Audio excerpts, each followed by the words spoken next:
Y vamos a empezar con Romanos 23. Por cuanto todos pecaron. Por cuanto todos pecaron. Es un versículo que los niños aprenden, ¿no? De memoria. Entonces, Pablo, somos pastores. ¿Por qué vamos a estudiar este texto? Hermanos, sabemos que la Biblia dice, por cuanto todos pecaron. Pero ¿qué significa? ¿Qué significa? Se puede pasar una vida entera tratando de profundizar Romanos 3:23. Pero más, la gente afuera en la calle, cuando nosotros decimos, cuando proclamamos, por cuanto todos pecaron, de verdad, no significa mucho a ellos. Vivimos en una cultura hundida en el pecado, ¿no es cierto? El pecado es una parte de la vida, es una parte de la cultura, es una parte de las bromas. Usamos el pecado para vender cosas en el mercado. Los kioscos donde hay los periódicos, ¿no? Todo pecado. Somos una cultura en los Estados Unidos, una cultura también peruana. Amamos el pecado. Entonces, cuando hablamos del pecado, las personas no piensan bíblicamente. Ellos no saben cuán pecaminoso es el pecado. El mundo afuera no tiene ninguna idea cuán horrible es el pecado. Es el trabajo del predicador exponer las Escrituras, explicar cómo es el pecado y cómo reacciona Dios al pecado. No es suficiente simplemente decir, ¿sabe qué? Somos pecadores. Y a veces también nosotros como predicadores no tomamos en serio el pecado. A veces yo no observo a las personas cuando están practicando evangelismo. Y a veces, para ser amables, ellos dicen, ¿sabes qué? ¿No? Todos nosotros somos pecadores. Así, ligeramente. Mi mamá justo falleció de cáncer. Imagínense el médico cuando tiene que decir a mi mamá, señora, tienes cáncer. Imagínense él diciendo todo así. ¿Sabe qué, señora? Tienes cáncer. Qué feo, ¿no? Es una ofensa hablar así. De la misma forma, cuando nosotros como predicadores, cuando predicamos el Evangelio, nosotros tenemos que hablar del pecado, pero tenemos que saber cómo es el pecado ante un Dios santo. Pero para saber cómo es el pecado ante Dios, tenemos que conocer quién es Dios. Otra pregunta. ¿Cuántos meses has pasado solamente estudiando los atributos de Dios? ¿Cuántos años te has dedicado a estudiar solamente los atributos de Dios? Aún en las conferencias que tenemos, ¿no? Somos muy pragmáticos. Quiero saber cómo evangelizar. Quiero saber cómo hacer crecer una iglesia. Quiero saber cómo hacer esto. ¿Quién quiere conocer a Dios? Nosotros a veces, los evangélicos, funcionamos más como hombres de negocio que profetas. ¿Conoces a Dios?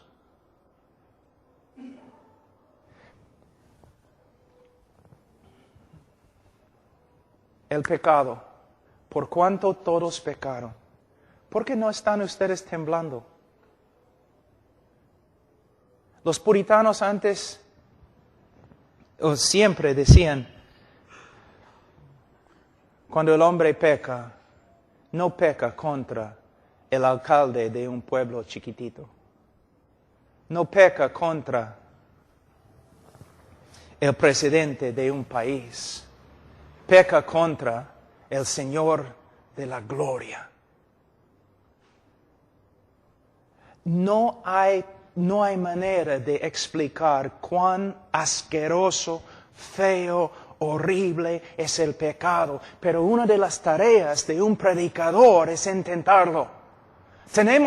No solamente tenemos que proclamar a la sociedad, somos pecadores, o por cuanto todos pecaron. Tenemos que estudiar las Escrituras para que podamos presentar la evidencia cuán feo, horrible es el pecado y las consecuencias del pecado. Por eso, hermanos, tenemos que estudiar, tenemos que profundizar, tenemos que pasar toda nuestra vida estudiando las Escrituras para que podamos presentar las evidencias, explicar lo que la Escritura dice, por cuanto todos pecaron. Ahora, vamos a empezar. Hay que explicar lo que significa.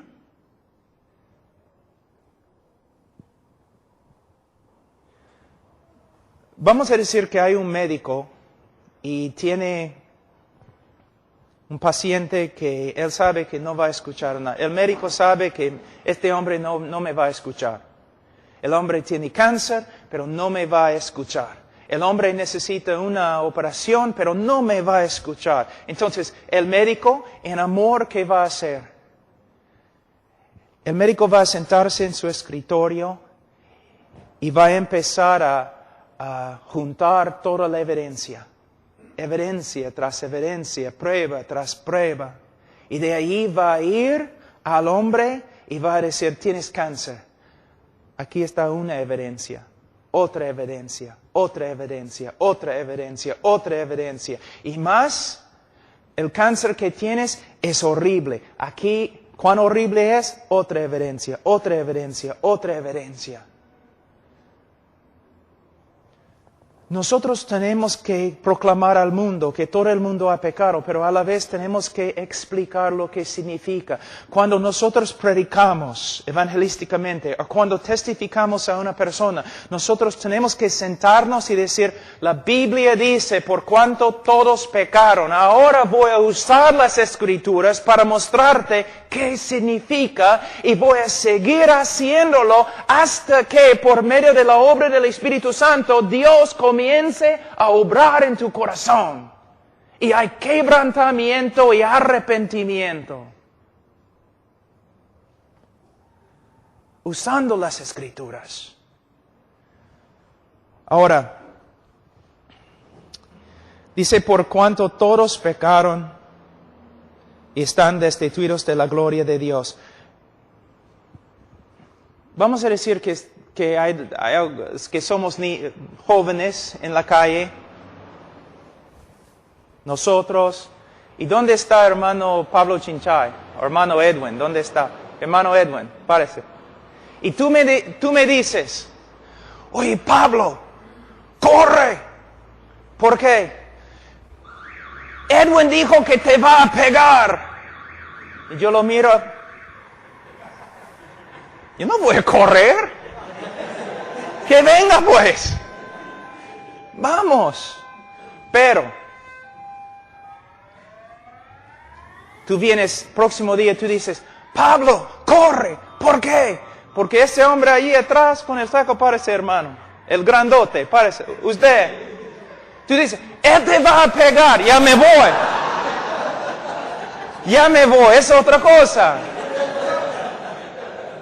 Si él se acerca a mí, oye, métete en mi bolsillo. Él es otra cosa, gracias hermano.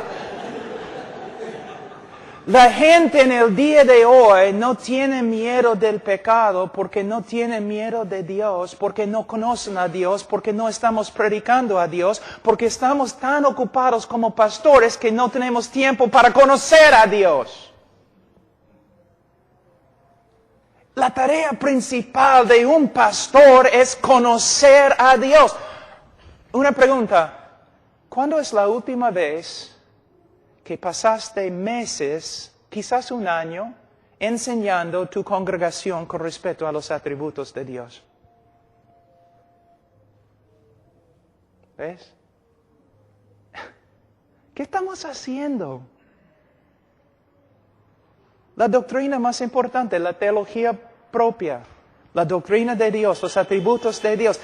Una persona no puede entender cuán horrible es el pecado a menos que conozca quién es Dios. La mayoría de las personas tienen un Dios más o menos de este tamaño, que se puede meter en el bolsillo. No tiene miedo. Y no saben quién es. Ni en las iglesias evangélicas saben quién es Dios, porque no estamos predicando los atributos de Dios. Entonces cuando decimos, ¿por cuánto todos pecaron? ¿Y qué? O predicamos acerca de Dios, pero no predicamos acerca de algunos de los atributos más importantes, como la santidad, como la justicia, como la ira de Dios, o como el aborrecimiento de Dios. Voy a darles un ejemplo. ¿Cuántos de ustedes han escuchado la frase, Dios aborrece el pecado y ama al pecador? Está bonito, ¿no? El único problema es herejía. No es lo que las Escrituras enseñan. Hay varios lugares a través de la Biblia donde dice que Dios aborrece al pecador. Y vamos a hablar de eso. ¿Ves? Muchas veces predicamos cosas que hemos escuchado de otros, sin investigar. ¿Es verdad? Suena bien, me parece bien, pero ¿de verdad es lo que la Escritura enseña? Voy a darles un ejemplo. Vamos a Salmos capítulo 5 un ratito.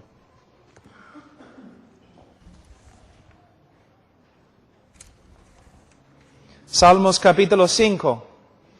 Versículo 5, los insensatos no estarán delante de tus ojos, aborreces a todos los que hacen iniquidad. ¿Dice que Dios aborrece la iniquidad? No. Dice que Dios aborrece a todos los que hacen la iniquidad. Pero tú me dices, pero Pastor Pablo, Juan 3:16 está en la Biblia. Sí, está en la Biblia, también Salmos 5:5. Muchas veces decimos un montón de cosas acerca de Dios que no son bíblicas. Cuando hablamos del pecado, también tenemos que hablar de Dios. ¿Quién es Dios? ¿Cómo reacciona Dios al pecado? La mayoría de las personas piensan que Dios es un Jesucito, o que es un abuelo viejo, tonto, o que es como Papá Noel. No es Jehová. Él da vida, Él mata. Él salva, Él juzga. Él ama, Él aborrece. Él es maravilloso, Él es terrible. No es un león domesticado. Es Dios. Una pregunta, ¿cuántas cosas enseñas simplemente porque otra persona te ha enseñado? ¿Y cuántas cosas enseñas porque es lo que se encuentra en la Escritura? Y aún en nuestros estudios, ¿cuántas cosas en la Biblia interpretamos por medio de la psicología? 98% de la consejería bíblica es nada más que psicología bautizada. Proviene de Freud, Rogers y Skinner, 3 hombres que aborrecían el cristianismo. Pero pastor, tenemos que usar la verdad que ellos tenían. No tenían verdad, y puedo probarlo. Entonces muchas veces nosotros, cuando hablamos de Dios o hablamos del pecado, hablamos a través de la influencia de la psicología en vez de a través de las Escrituras. Les voy a dar un ejemplo. Debemos amar a nuestro prójimo como de este texto. ¿Sabe lo que muchos enseñan? El cristiano tiene que amarse a sí mismo primero, porque si no, no puede amar a otro. Esa es una herejía tan grande de la psicología. Es horrible. Pero es lo que enseñamos. ¿Por qué? Porque no estamos enseñando la Biblia. Hermanos, mira, los hombres de Dios tienen que estudiar las Escrituras. Es su tarea principal. Pero la mayoría de los pastores, porque están tan ocupados, ¿qué hacen? Se levantan en la mañana, oran algunos minutitos ahí. Quizás leen 10 minutos si pueden y salen para trabajar. Hay que hacer cosas. Vamos a una conferencia porque nos van a enseñar cómo evangelizar. Vamos a otra conferencia porque nos van a enseñar cómo hacer esto o cómo hacer esto. Pero ¿qué pasa con las conferencias? Vamos a aprender quién es Dios.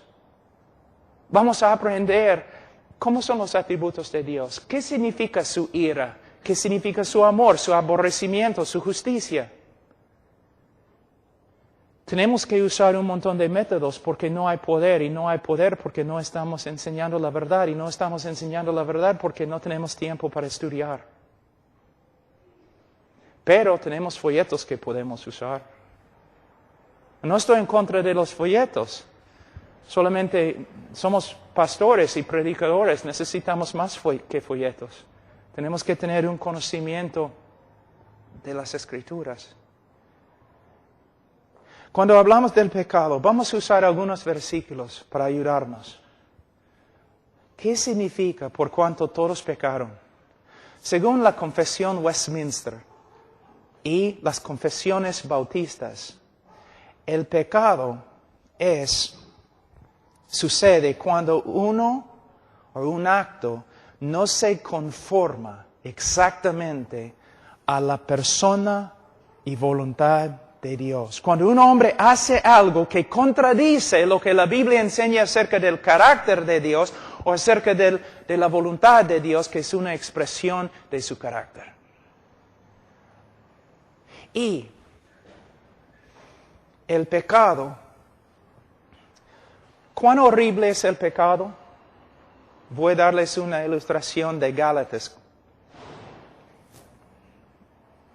La Biblia dice que todos los hombres que no cumplen todo lo que se encuentra en las Escrituras, el hombre es bajo una maldición, ¿no es cierto? ¿Qué significa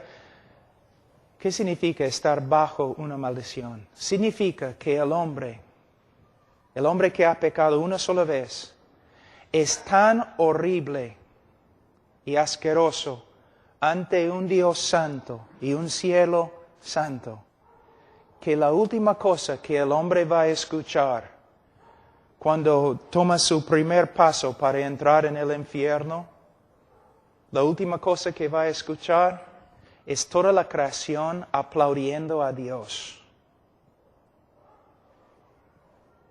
Porque Dios le ha enviado al infierno. El hombre es tan horrible ante un Dios santo. Y ese es el problema en el día de hoy. Mira este versículo acá. Dice, por cuanto todos pecaron y están destituidos de la gloria de Dios. La interpretación moderna de este texto es, Dios tiene un plan maravilloso para tu vida, pero por causa del pecado no has logrado el gran plan que Dios tiene para ti. Es una interpretación nueva. Si vas a los comentarios antiguos no vas a encontrarlo. ¿Por qué usamos este método de interpretación? Tiene mucho que ver con la psicología. El hombre es todo. Dios tiene un plan para el hombre. No es lo que significa. En el contexto de Romanos capítulo 1 y también en los comentarios antiguos, lo que significa es esto. El hombre fue hecho con un solo propósito. Glorificar a Dios, adorar a Dios y servir a Dios. Y el hombre no lo ha hecho. En vez de servir a Dios y glorificar a Dios, el hombre se ha glorificado a sí mismo y se ha rebelado contra la ley de Dios. Y por eso Pablo dice en Romanos 1, 2 y 3, el hombre merece la condenación y nada más. Nosotros predicamos en el día de hoy como si el hombre fuera un víctima. No es un víctima, es un aborrecedor de Dios que peca porque aborrece a Dios. Su vida está destruida porque aborrece a Dios y se ha rebelado contra Dios. El hombre tiene que escuchar de las Escrituras qué significa ser pecador. Vamos a ver algunos textos, empezando en el libro de Génesis. Génesis capítulo 6.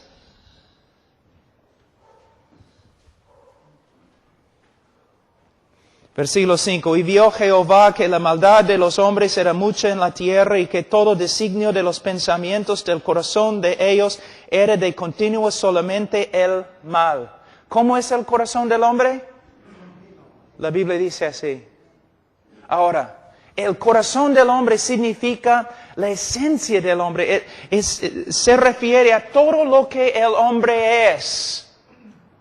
Corrupto totalmente. Una vez yo estaba predicando en una universidad y después de leer el texto, un joven se acercó a mí y dijo, no estoy de acuerdo con tu interpretación del texto. Y yo le dije, no interpreté el texto, joven. Lo leí nada más. Y él dijo, el hombre no es así, hay algo bueno en el hombre.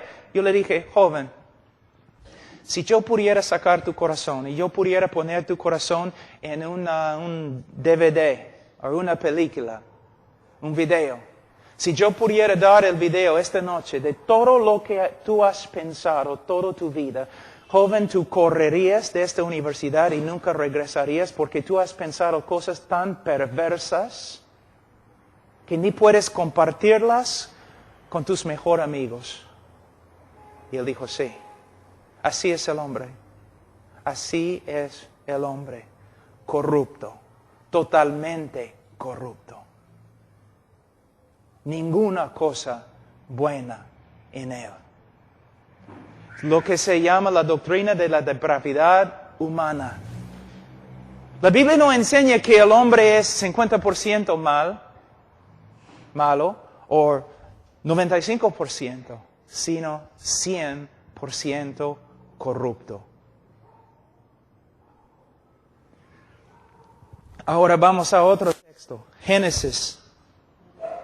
Capítulo 8, 21. Y percibió Jehová olor grato y dijo Jehová en su corazón, no volveré más a maldecir la tierra por causa del hombre, porque el intento del corazón del hombre es malo desde su juventud. Esta palabra en hebreo puede significar desde su niñez, desde sus años más tempranos. ¿Hay que enseñar a un niño a pecar? ¿Hay que enseñarle a mentir? ¿Hay que enseñarle a ser egoísta?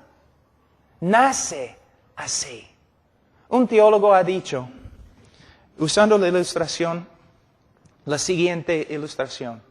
Vamos a decir que tienes un niño de 18 meses en tus brazos. Y el niño ve tu reloj y quiere agarrar tu reloj. Y tú dices, no. ¿Qué hace el niño? Comienza a moverse, ¿no? Gritando, llorando. Él quiere de nuevo tocar tu reloj y tú dices, no. Comienza a gritar más, a llorar, a moverse. El teólogo dijo, si describimos este evento bíblicamente, podemos decir, si este niño, si este bebé tuviera la fuerza de un joven de 18 años, mataría a su papá, le quitaría el reloj y saldría del cuarto sin sentir culpa. Uno de los problemas en el día de hoy, por causa de la psicología, y mayormente la psicología cristiana, que no es cristiana, pastores y predicadores no más piensan que el hombre es tan malo como la Escritura dice. Pero así es, el hombre es. Vamos a Isaías 64.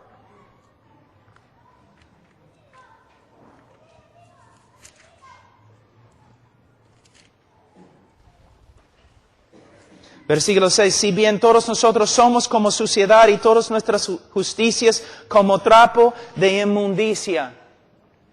Imagínense un leproso acá. Un leproso. Cuando está sufriendo de la lepra, es horrible. Todo su cuerpo está pudrificando. Pero imagínense que nosotros queremos ayudarle, entonces vamos a Lima y compramos una tela muy fina y le vestimos al leproso en la tela fina, blanca que hemos comprado. ¿Qué va a pasar? En algunos minutos toda la contaminación de su cuerpo va a comenzar a pasar a la tela. Y la tela va a llegar a ser tan sucia como el hombre mismo. Esta es la razón por la cual el hombre no puede salvarse a sí mismo. Es la razón por la cual las buenas obras no salvan. Porque el hombre es totalmente corrupto.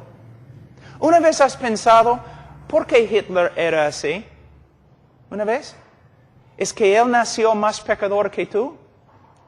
¿O debemos culpar a la sociedad? ¿Por qué Hitler era peor que tú?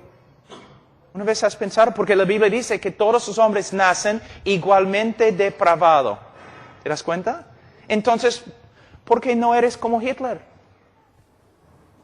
La Biblia enseña algo que no te va a gustar.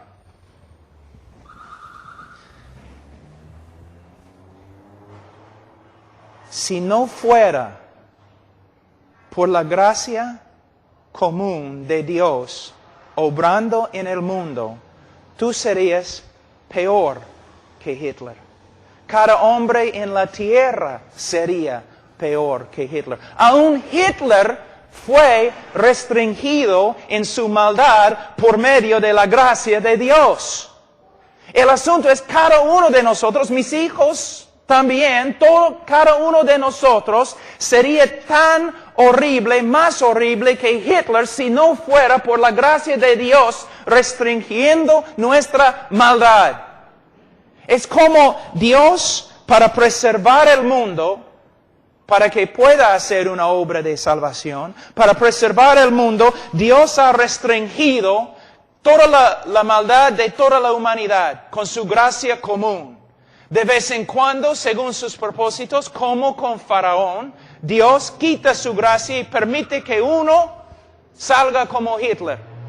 Pero lo que tienes que entender y lo que todos los que escuchan tus prédicas tienen que entender es el hombre. Hitler es un ejemplo perfecto de cada uno de nosotros. Cuando ves un loco en la calle, es un ejemplo de cada uno de nosotros. Cuando ves un drogadicto que está matando a todo el mundo, es un ejemplo de todos nosotros. Mira, tengo una pregunta, o bueno, no es una pregunta aquí porque hay tantas nubes, pero cuando estás en la sierra, en la noche, ¿no? En la sierra, muy hermosa la noche. ¿Por qué? Las estrellas. Están por todos lados, ¿no es cierto? Pero tengo una pregunta. Mediodía, ¿dónde están las estrellas? ¿A dónde se fueron? ¿Dios las metió en una bolsa? ¿A dónde se fueron? Están ahí, ¿no es cierto? Pero no puedes ver las estrellas. ¿Por qué? Porque las estrellas se ven mejor cuando detrás de ellas hay solamente noche, negro, un cielo negro, donde no hay luz, no hay nada, y ahí las estrellas resplandecen, ¿no es cierto? Cuando yo quería casarme con Charo, yo fui a comprar un aro, y yo estaba buscando un diamante, y el hombre en la tienda me dio un diamante, un aro, y yo le pregunté, ¿dónde está el diamante? Él dijo, acá. ¿Dónde? Acá. Yo no podía verlo. Pero él echó una tela negra y puso el aro, ¿no? En la tela negra. Y de ahí yo podía ver diamante. De la misma forma, muchas personas no pueden ver la gracia de Dios, la belleza de la salvación de Dios, porque tú no estás pintando los cielos negros. La razón por la cual el predicador debe predicar acerca del pecado ¿Por qué? Cuando tenemos un trasfondo negro del pecado del hombre, allí, de esta escena, resplandece la gracia de Dios como las estrellas en la noche. Y nosotros no estamos demostrando amor o compasión ni nada cuando no predicamos acerca del pecado del hombre. Mira, voy a mostrarles algo en Romanos capítulo 3. Romanos capítulo 3. Me imagino que ustedes han estudiado el texto muchas veces, pero los primeros tres capítulos del libro de Romanos tienen todo que ver con el pecado del hombre. ¿Qué está haciendo el apóstol Pablo? Bueno, a veces yo escucho a los predicadores diciendo, el Señor no me ha dado un ministerio de condenación, sino salvación. Están malinterpretando lo que Pablo dijo, porque en los primeros 3 capítulos de Romanos, Pablo tiene un solo propósito, condenar todo el mundo. ¿Te das cuenta? Antes que escriba Pablo acerca de la salvación en Cristo, antes él pinta un cuadro horrible acerca del hombre. Y termina en versículo 10 de capítulo 3, como está escrito, no hay justo ni aun uno, no hay quien entienda, no hay quien busque a Dios, no hay quien haga lo bueno. Y termina diciendo en versículo 19, pero sabemos que todo lo que la ley dice, lo dice a los que están bajo la ley, para que toda boca se cierre y todo el mundo quede bajo el juicio de Dios. Pablo estaba escribiendo con un solo propósito. Él quería capturar al hombre, encerrar el hombre, encarcelar el hombre. De una forma para que el hombre no pueda escapar. No puede escapar. Cuando nosotros evangelizamos o predicamos diciendo, ¿sabe que eres pecador? Ese es solamente el comienzo del trabajo. Sí, pastor, todos son pecadores, ¿no? Las personas hablan así porque no quieren sentirse a solas. Sí, todos nosotros somos pecadores, como si fuera a ayudar. Decimos, mira, la Biblia dice, por cuanto todos pecaron. Ahora, voy a explicarte lo que significa. No con un espíritu crítico, no con orgullo, no con enojo, quizás con lágrimas. Voy a explicarte lo que eres ante Dios. Muchas veces cuando hablo con personas, pero yo soy así porque mis padres o porque la sociedad o tú no entiendes las pruebas. No. Todo lo que estás diciendo, amigo, es una mentira. Tu vida es así porque tú eres un pecador. Todo lo que ha pasado es tu culpa. Ahora vamos a empezar. Eso es lo que dice Dios acerca de tu condición. Eso es lo que dice Dios acerca del pecado. Eso es lo que Dios dice acerca de tu rebeldía. Esto es lo que Dios dice acerca de ti, acerca de mí, acerca de todos. Y hablando del pecado, hasta que empecemos a ver quebrantamiento, arrepentimiento, humildad, algo. Mira cómo evangelizamos en el día de hoy.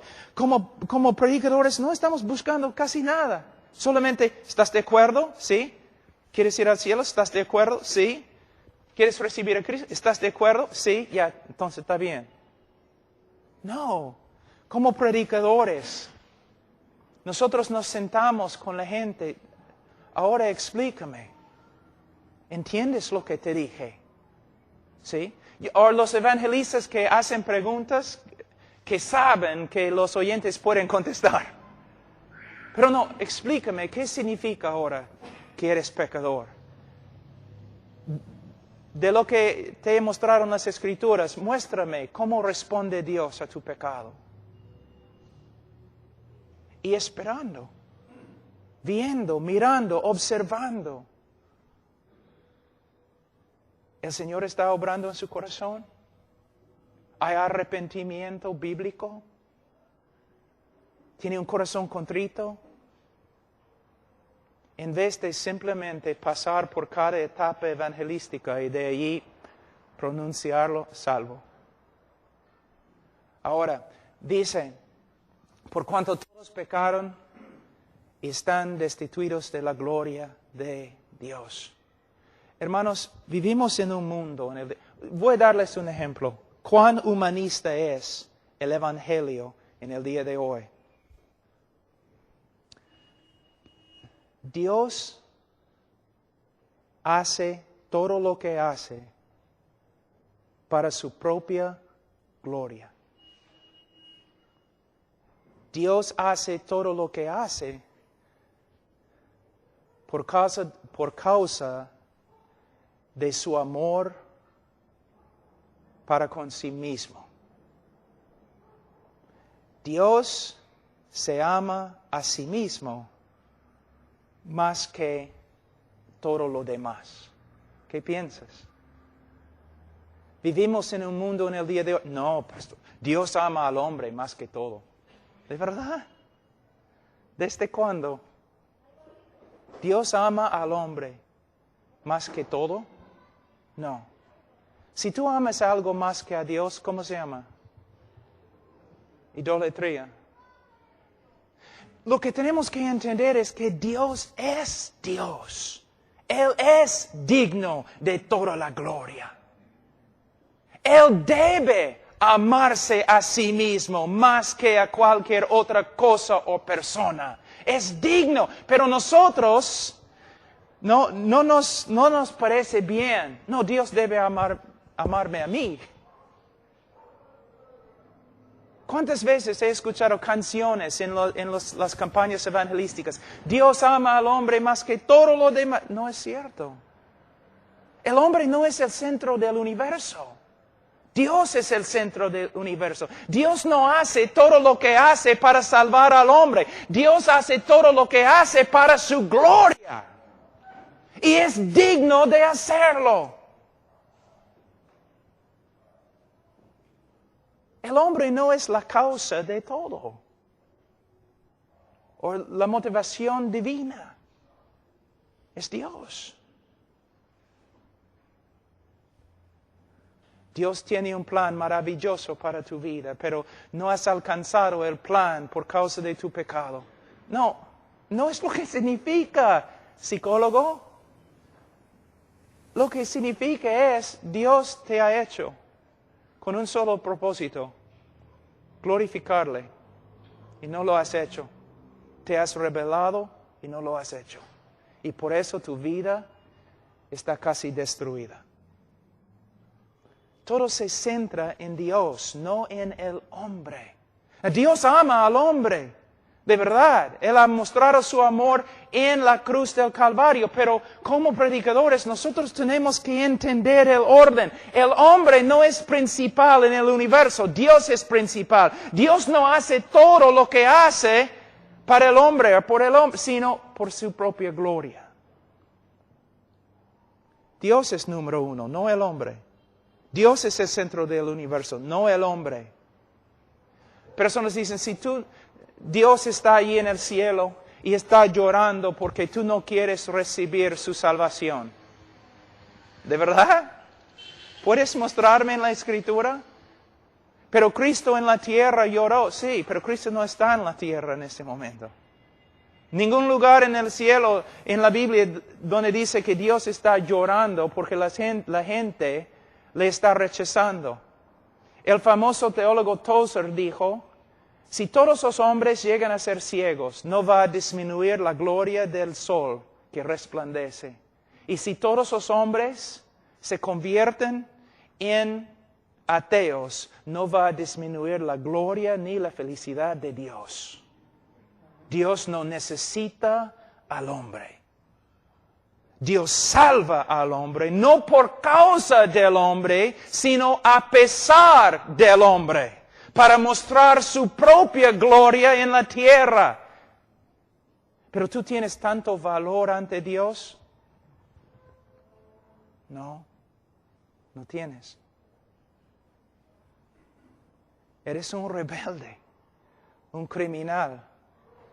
Y si rechazas a Dios y vas al infierno y nadie va a estar llorando. Más bien todos van a levantar la mano y declarar que Dios es justo. ¿Ves? Todo se centra en el día de hoy alrededor del hombre y su necesidad. Pero no es así. Dios da vida, Dios destruye, Dios salva, Dios condena. Pero Dios no tiene necesidad. Tampoco necesita el amor del hombre. Por cuanto todos pecaron y están destituidos de la gloria de Dios. Una explicación más con respecto a este texto. Miren Romanos capítulo 1, versículo 19. Romanos 1, 19 es la interpretación de verdad de Romanos 3, 23.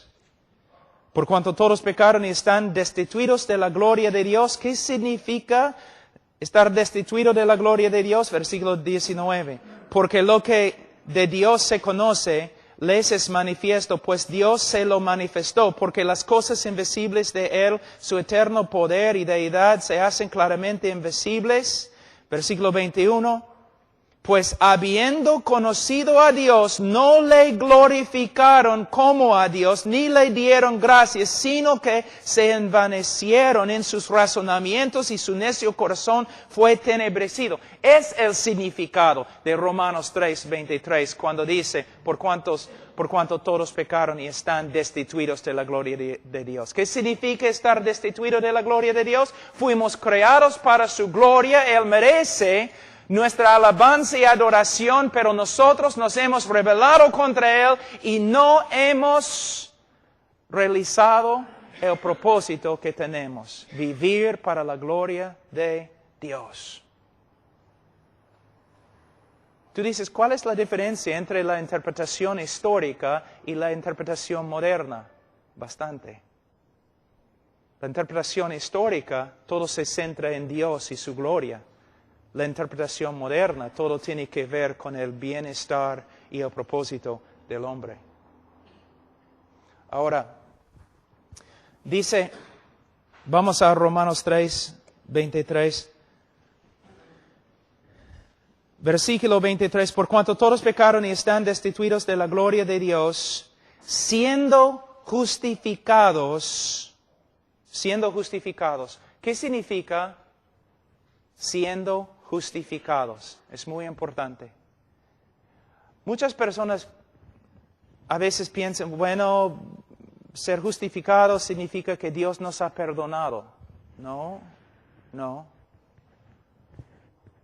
La Iglesia Católica dice que la doctrina de la justificación significa que Dios nos da gracia por medio de los sacramentos. Dios nos da gracia y por medio de la gracia podemos vivir una vida santa ante Él y por medio de la vida santa y las buenas obras Dios nos salva. No. La justificación en las Escrituras es una declaración legal. Es muy importante. La justificación es una declaración legal. El momento que una persona cree en Jesucristo, Dios legalmente lo declara justo ante Él. Y aquí se encuentra el problema. Hermano Carlos habló un poco de eso, pero voy a explicar el mismo problema de otra forma. Aquí es el dilema. Dilema es una palabra que se usa. Dilema divina. Es este. Si Dios es justo, Él no puede perdonarte. Si Dios es justo, Él no puede perdonarte. Es el problema más grande de las Escrituras y una de las partes más importantes en el evangelismo. Nosotros decimos a las personas, Cristo tuvo que morir. ¿Sabes por qué? Bueno, por causa de mi pecado, sí. Pero todavía no hemos llegado a la respuesta. Cristo murió. ¿Por qué? Por causa de nuestro pecado. Sí, pero ¿por qué fue necesario que muriese por nuestro pecado? Es por causa de ese problema acá. Si Dios es justo, Él no puede perdonarte. Porque si Él perdona a los injustos, Él llega a ser más injusto que ellos. Es el problema más grande. Es la razón por la cual toda la Biblia fue escrita. Es la razón detrás del Evangelio, pero muchos cristianos nunca han escuchado de tal cosa. ¿Te das cuenta? Es quizás la parte más clave del Evangelio y casi nadie habla de eso en el día de hoy. Antes, los bautistas cada vez que predicaron el Evangelio hablaron de esto. En el día de hoy ni han escuchado. Porque Cristo tuvo que morir. Porque si Dios es justo, Él no puede perdonar. Como el hermano te dio esta mañana un ejemplo de un juez.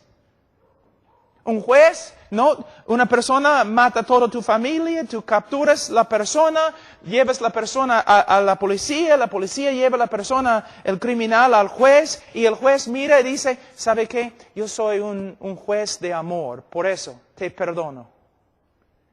Tú vas a gritar, no, yo demando justicia. Tú vas a escribir los periódicos diciendo, mira, hay un juez que es peor que los asesinos que él perdona. ¿Te das cuenta? Un juez tiene que hacer justicia. Si Dios es el juez de toda la tierra y nosotros somos corruptos y viles, si hemos quebrantado cada ley que Dios ha dado, Él no puede perdonarnos. Hay una cosa que se llama justicia y la justicia tiene que satisfacerse. ¿Te das cuenta? Tiene que ser satisfecha. Ahora, pero ustedes tienen que entender algo muy importante. Había una película, Los Crónicos de Narnia, el león, ropero y bueno, en Aslan, el león representa a Jesús. Y en la película, él tiene que morir por Edmund, que es un traidor. Y él dice algo en la película que no es correcto. Él dice,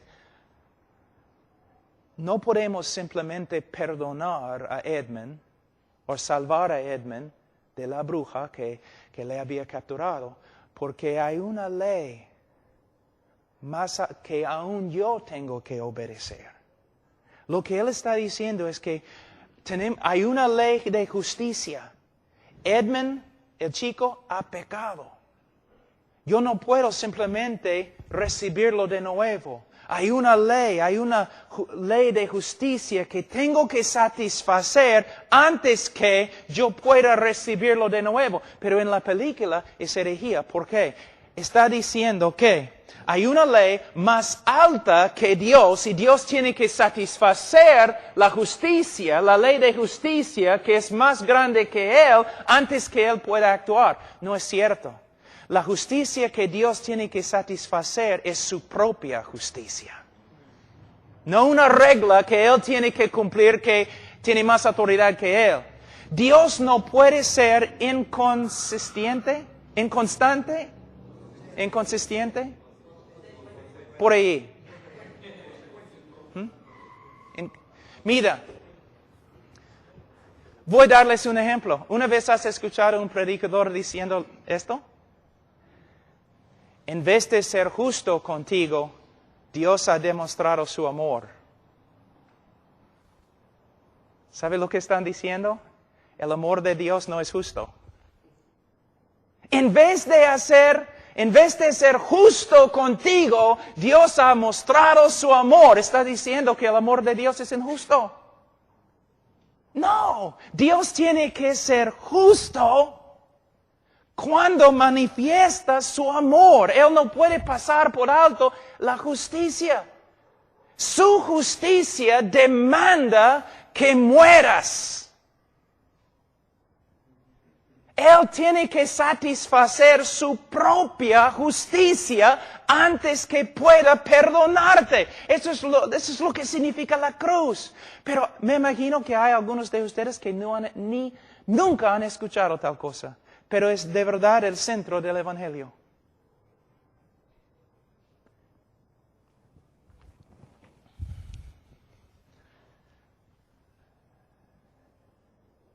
Alguien tiene que morir. Dios es justo. Pero también en un ratito vamos a hablar de otra cosa. Vamos a hablar del aborrecimiento de Dios. Sí, se encuentra en la Escritura. ¿Cuándo es la última vez que escuchaste una prédica sobre el aborrecimiento de Dios? Pero sin entender el aborrecimiento de Dios no podemos entender el amor de Dios. El aborrecimiento de Dios. Hay varios textos en la Escritura donde dice que Dios aborrece al pecador. Dice. ¿Qué significa? Una vez yo estaba enseñando sobre el aborrecimiento de Dios y una mujer se enojó. Y ella dijo, Dios no puede aborrecer o odiar. ¿Por qué? Porque Dios es amor. Y yo le dije, no. Dios es amor, por eso tiene que odiar. Y ella dijo, ¿qué? Voy a darte un ejemplo. ¿Amas a los bebés? ¿Sí? Entonces tienes que odiar el acto de abortar los bebés. ¿Amas a los judíos? Entonces tienes que aborrecer el holocausto. ¿Te das cuenta? ¿Qué pensarías de una persona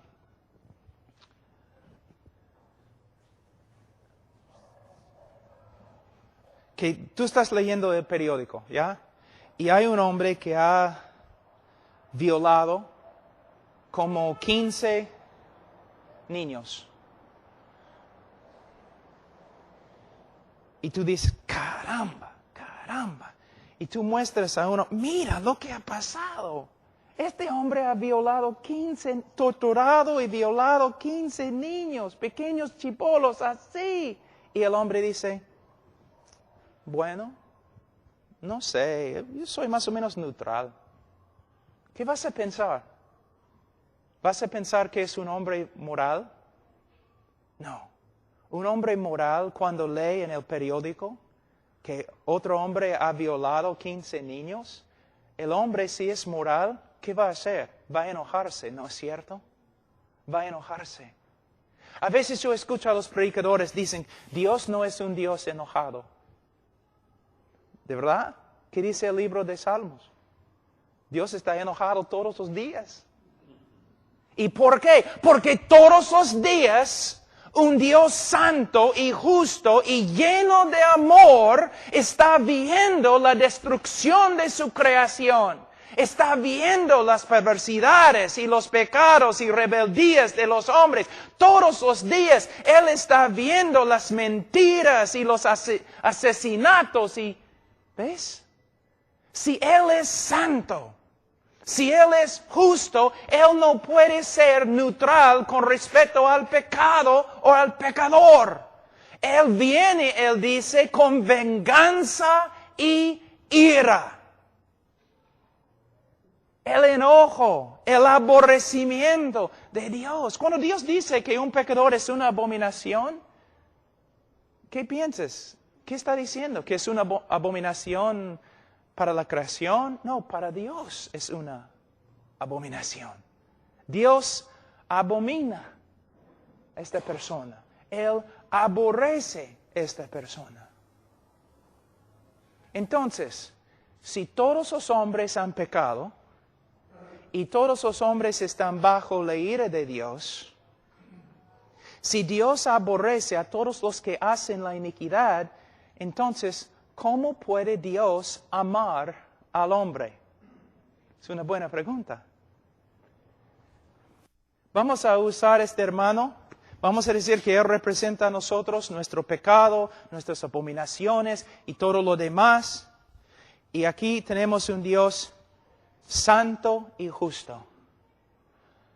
Un pecador tan vil puede motivar a un Dios santo para que le ame. ¿Cómo va a reaccionar un Dios santo al pecado del hombre?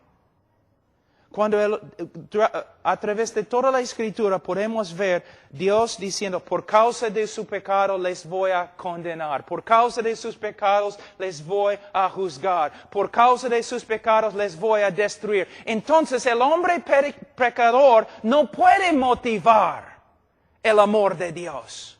Dios no ama por causa del hombre. Él no ama por causa del valor del hombre. Dios ama solamente porque Dios es amor. Y Él ama para demostrar su propia gloria, para su propia gloria y propia alabanza. La motivación de amar al hombre no viene del hombre, sino viene de Dios mismo. Tenemos un montón de personas caminando en la tierra que se creen merecedores del amor de Dios. ¿Te das cuenta? Y nosotros, predicando la psicología, están diciendo, claro que sí, Dios te ama porque tú eres su creación y todo lo demás. Y no hablamos de lo que la Escritura dice. La Biblia dice, hermanos, que el hombre es pecador. ¿Cuántas veces pecaron Adán y Eva antes que fueran echados fuera de la presencia de Dios? Una sola vez. Por medio de un solo pecado, Dios hundió toda la creación en condenación. Tú has pecado muchas más veces que Adán y Eva. ¿Cómo puede? Si Dios va a destruir una tierra entera por causa del pecado, ¿cómo va a tener una relación contigo? Lo que tenemos que ver es que el hombre es pecador, Dios es santo y justo, y si Dios es santo y justo, ¿cómo va a perdonar a un hombre? Aquí es otra manera de verlo.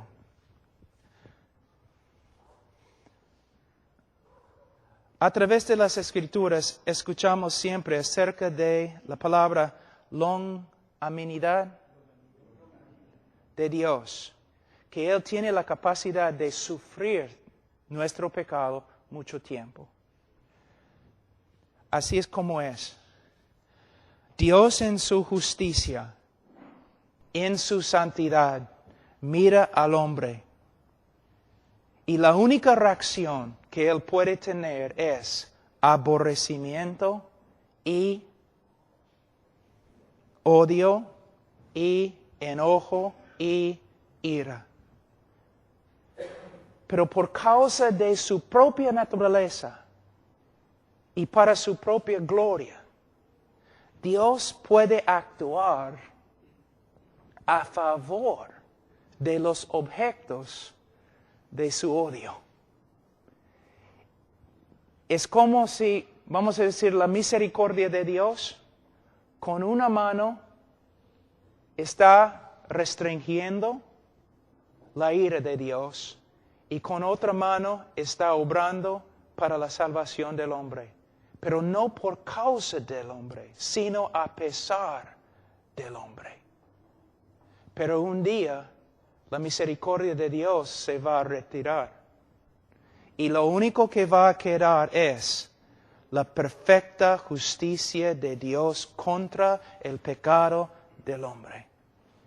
Lo que quiero que ustedes vean es que Dios actúa para salvar al hombre, no por causa del hombre, tampoco por causa del valor del hombre, sino por causa de su propio carácter. Él es amor. A veces, una vez yo estaba predicando y antes de predicar una mujer subió a la plataforma y ella cantó una canción, no entiendo por qué Dios me ama. Y dice, yo tengo la respuesta. Él te amó porque Él es amor y no tenía nada que ver contigo. ¿Qué vio Dios en mí? Absolutamente nada. Solo pecado, rebeldía, aborrecimiento, perversidad. ¿Debo seguir? O la canción, no entiendo por qué Dios, ¿cómo se dice en castellano? Dios nunca dejó de confiar en mí. Él nunca confió en ti. Él confió en sí mismo y su poder de cambiarte. Dios, sí, cuando vemos cuán horrible es el hombre, cuando el hombre llega a ser menos y menos y menos y menos, Dios llega a ser más y más y más y más. Cuando predicamos que el hombre es el centro del universo y Dios no va a estar feliz a menos que el hombre se salve, entonces el hombre es grande, Dios es pequeño. Cuando predicamos a los pecadores, pecador, eres pecador. Mereces el juicio de Dios. Mereces la ira de Dios. Pero Dios, en su amor, no un amor que tú has sacado de Él. No un amor por causa de ti o por causa de tu valor o por causa de tus atributos. No, un amor que proviene de Dios mismo. Entonces podemos empezar a ver cuán grande es el amor de Dios. Les voy a dar un ejemplo. No siempre, pero a veces es así. Mira, cuando un drogadicto, prostituta así, se convierte de verdad, ¿qué pasa? Muchas veces tiene un amor, pero cuando se convierte de verdad, porque muchos se dicen convertidos y no lo son.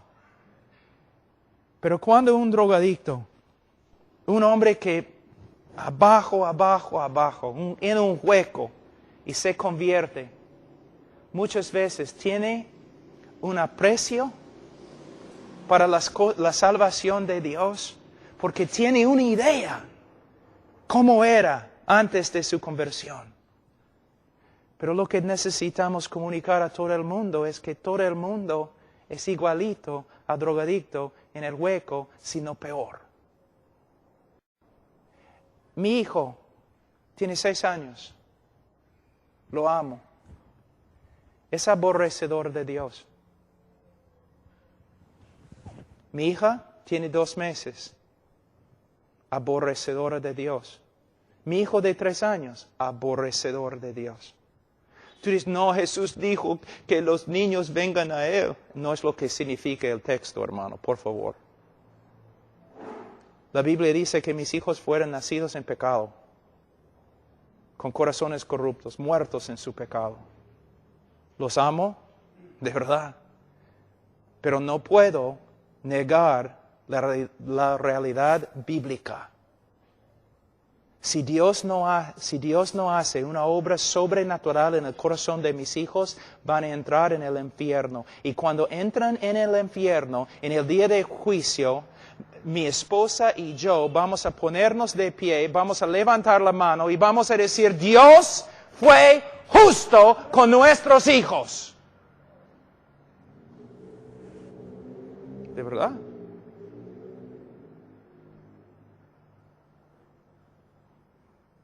Pero ojalá que se conviertan. Dios acá, hombre acá. En vez de el evangelio moderno, el hombre acá y Dios acá.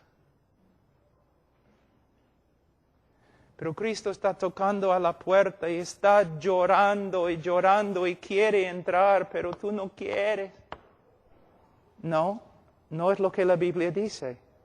Cristo está sentado sobre su trono y está ofreciendo salvación a todo el mundo. Es lo que dice. Ha enviado embajadores de paz para decir, ven a mi cena. Vengan todos ustedes a mi cena. Si no vienen, Él viene con un juicio que no se puede describir. Una diferencia. Una diferencia. Ahora, yo sé que he hablado un poco más, pero quiero terminar esa parte, siendo justificados gratuitamente. No por causa de nada. Ustedes recuerdan el texto donde dice, aborrecieron a Cristo sin causa. ¿Recuerdan? Es la misma palabra aquí en griego. Él nos justificó sin causa. No le dimos ninguna causa, sino lo contrario. Él nos justificó no por causa de nosotros, sino a pesar de nosotros. Él nos declaró legalmente justo ante Él, aunque no éramos justos ante Él. Y Él podía hacerlo solo por medio de la muerte de Cristo en la cruz del Calvario. Ahora, de nuevo, estoy un poco triste porque es tan difícil para mí comunicar esas cosas en español. Pero hermanos, tenemos un evangelio ahí, donde parece que el hombre es víctima de todo, y que Dios no puede vivir sin el hombre, y que el hombre, si Dios no puede ganar el hombre, Dios está allí llorando, no tocando la puerta de su corazón y todo lo demás, pero no es así. Tenemos un Dios que ha hecho una obra de salvación, solo por medio de la gracia. No por causa del hombre, sino a pesar del hombre. Él está sentado sobre el trono. Él ha enviado embajadores de paz para decir a todo el mundo, vengan ustedes a mi cena. Si no vienen, hay juicio. Y Él puede salvar al hombre solo por medio de la cruz del Calvario. Solo por medio de la cruz. Pero en la cruz, en la próxima lectura lo que vamos a estudiar es lo siguiente. En la cruz, algo ha sucedido que muchos no entienden. Voy a terminar con esto. Yo estaba en Rumania hace como 4 años. Yo estaba predicando en un seminario de los alemanes. Y después de predicar fui a la biblioteca y yo estaba mirando, tratando de encontrar un libro que yo podía leer. Y encontré un libro que se llamaba La Cruz de Cristo.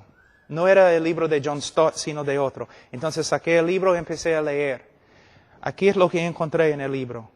El autor dijo, Dios el Padre miró del cielo y Él observó todo el sufrimiento de Cristo en la cruz por causa de los romanos y los judíos. Él miró abajo, desde el cielo, miró a Jesús en la cruz y vio todo el castigo que Él sufrió a las manos de los romanos y Él consideró lo que sucedió ahí pago por nuestro pecado.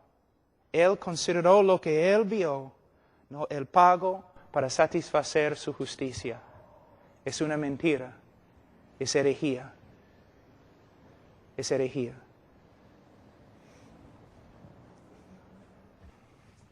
Vamos primero a... Cristo está en la cruz y Él grita, Ila, Ila, lama sabactani. Dios mío, ¿por qué me has desamparado? Ahora, fíjense, ¿qué está diciendo Jesús? ¿Quién desamparó a Jesús en la cruz? ¿Quién? El Padre. El Padre desamparó. La palabra también significa abandonó, rechazó. Es una palabra muy fuerte. Muchos predicadores dicen, Dios miró desde el cielo y miró a su Hijo y Él no podía soportar ver el sufrimiento de su Hijo y por eso simplemente no podía ver. Es una mentira, no es lo que la Escritura dice, es una mentira. La Biblia dice que Dios no podía mirar a su Hijo y desamparó a su Hijo. Dios abandonó a su Hijo. La pregunta es ¿por qué? ¿Por qué? Vamos a Salmos 22 y vas a ver por qué. Salmos 22. Versículo 1. Dios mío, ¿por qué me has desamparado? ¿Por qué estás tan lejos de mi salvación y de las palabras de mi clamor? Es su queja. Dios, ¿por qué me has desamparado? El Mesías en la cruz está clamando a Dios, ¿por qué me has desamparado? Versículo 2. Dios mío, clamo de día y no respondes, y de noche no hay para mí reposo. Da un argumento ahí en versículo 4. En ti esperaron nuestros padres, esperaron y tú los libraste, clamaron a ti y fueron librados, confiaron en ti y no fueron avergonzados. Cristo está diciendo, en toda la historia de Israel, cuando un hombre justo clamó a ti, tú lo salvaste. Pero yo, tu hijo, tu Mesías, yo clamo desde la cruz, pero me has desamparado. ¿Por qué? La respuesta, versículo 3, pero tú eres santo, versículo 6, mas yo soy gusano y no hombre. Dios desamparó a su Hijo en la cruz porque en la cruz su Hijo Santísimo llegó a ser pecado, la cosa que Dios aborrece y condena. En los folletos que tenemos dice que Dios está acá y el hombre está acá y Dios no puede pasar al hombre y hay una gran separación entre los dos.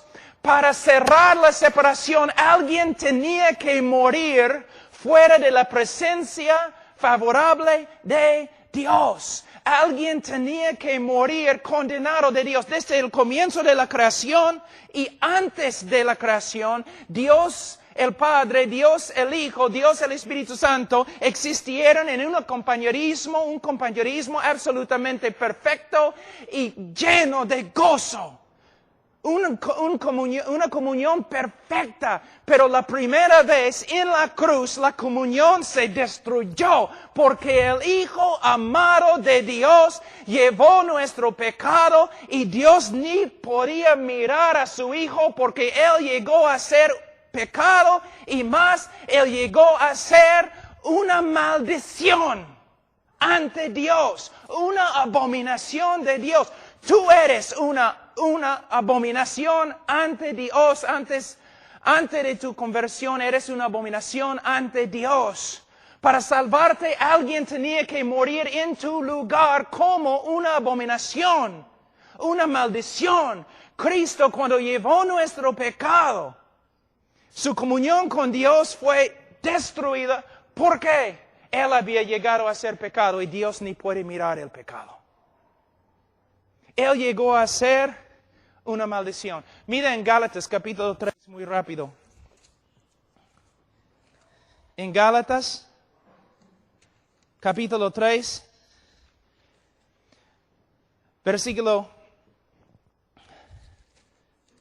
Gálatas capítulo 3, versículo 10, dice, porque todos los que dependen de las obras de la ley están bajo maldición, pues escrito está, maldito todo aquel que no permaneciere en todas las cosas escritas en el libro de la ley para hacerlas. Nosotros, ¿qué dice la Biblia secreta? Nosotros, malditos.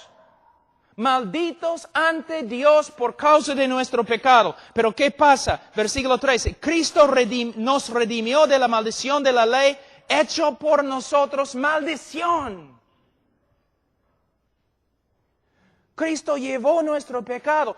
Todo el aborrecimiento y enojo de Dios contra nosotros fue dirigido a Cristo. Como la serpiente en el desierto.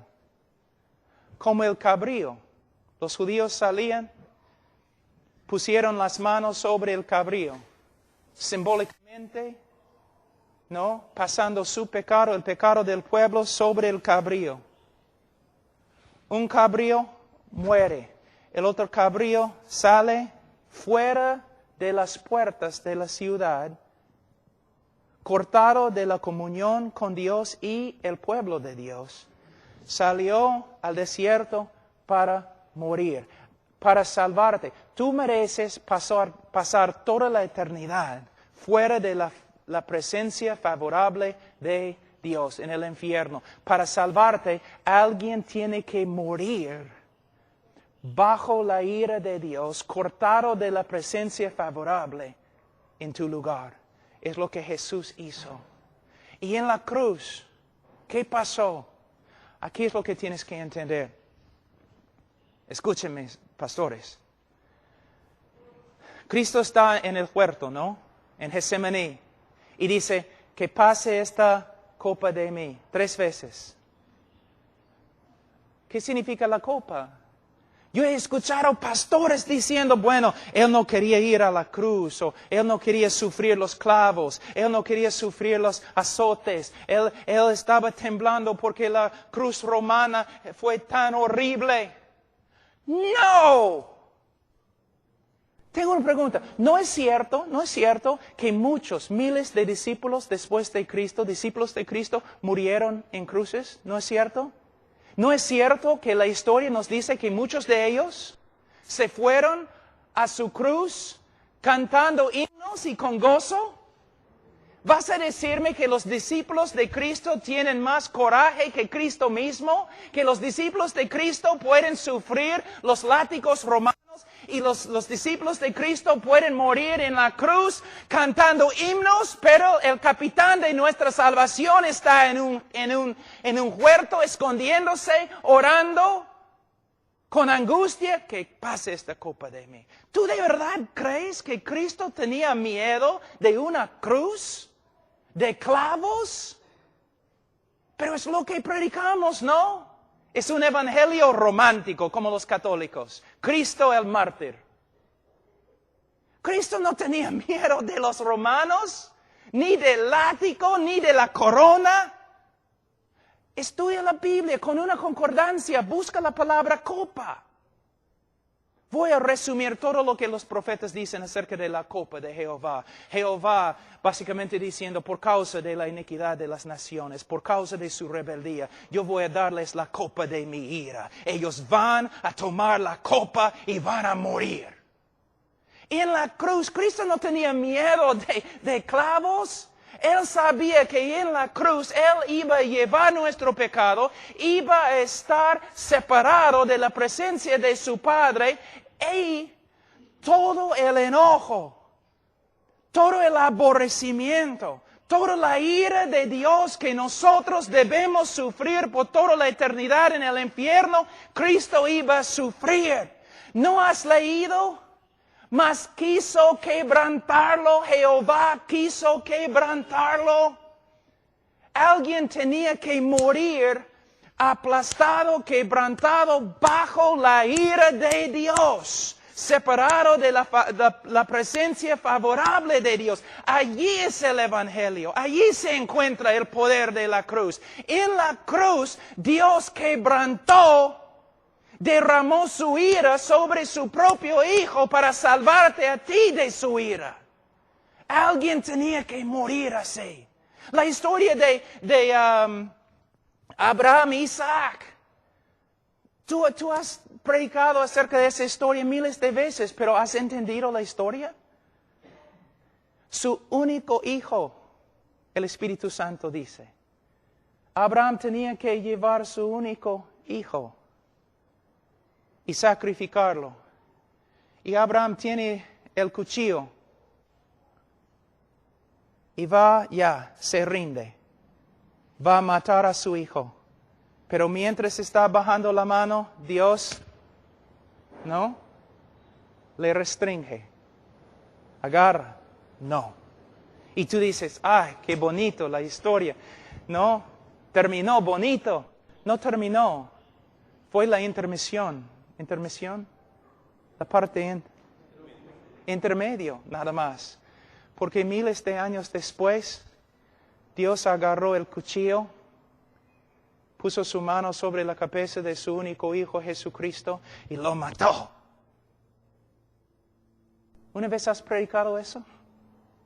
Sí, mayormente las personas en tu iglesia creen que Cristo murió mártir, que los romanos golpearon, pegaron a Jesús, y siempre tú estás hablando de cómo los romanos golpearon a Jesús, cómo sufrió a las manos de los romanos, pero la iglesia no entiende. No somos salvos porque los romanos pegaron a Jesús. Somos salvos porque en la cruz Él llevó nuestro pecado y toda la ira y castigo y justicia de Dios que nosotros merecemos. Todo eso cayó sobre su hijo. Dios quebrantó a su propio hijo. Y cuando su hijo murió, Él satisfizo una vez para siempre la justicia de Dios. Y ahora Dios puede justificar el pecador y a la vez ser justo, porque Él satisfizo su justicia en la cruz del Calvario. El problema resuelto. Y la mayoría de los cristianos en Perú nunca han escuchado tal cosa.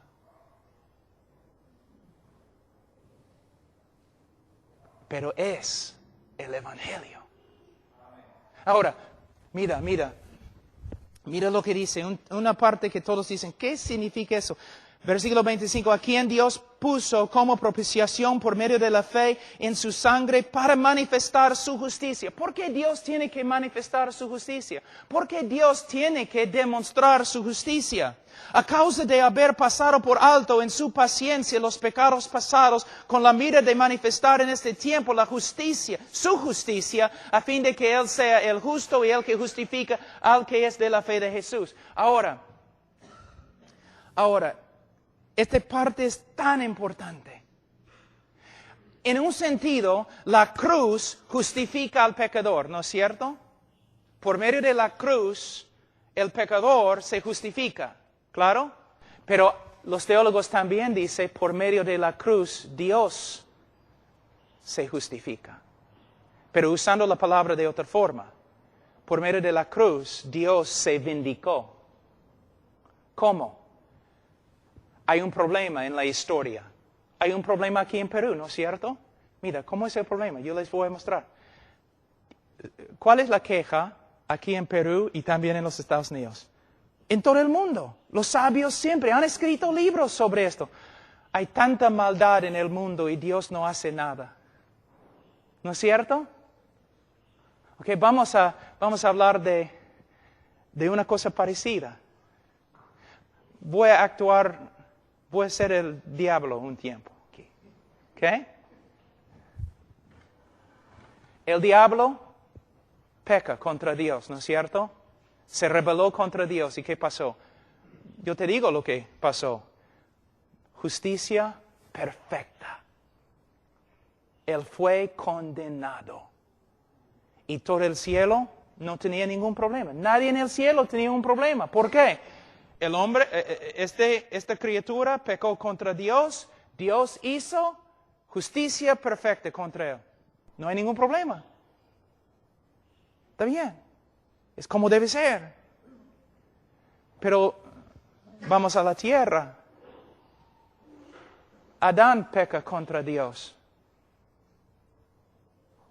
Y Dios muestra misericordia.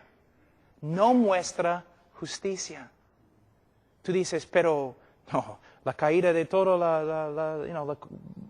la creación. ¿Cómo puedes decir, Pablo, que no había justicia?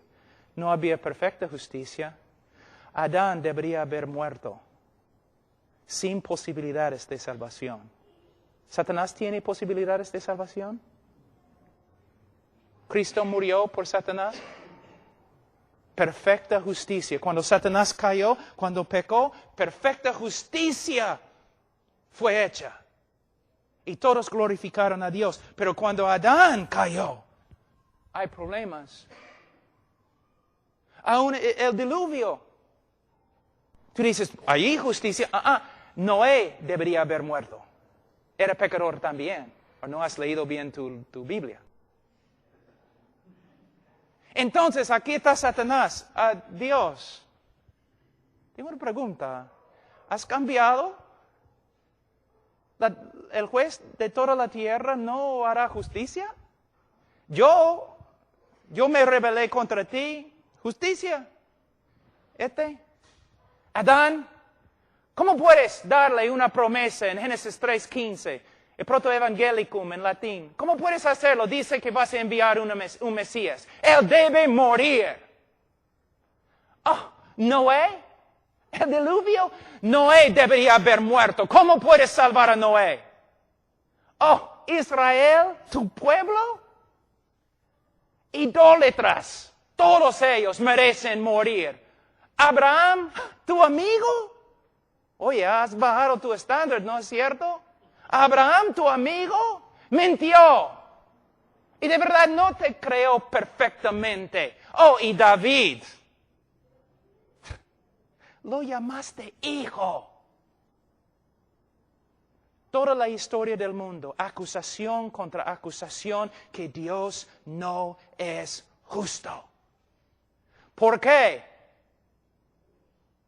Lo demás de la creación sabe más que nosotros. Dios no puede perdonar y ser justo a la vez. Porque un juez justo tiene que condenar al culpable.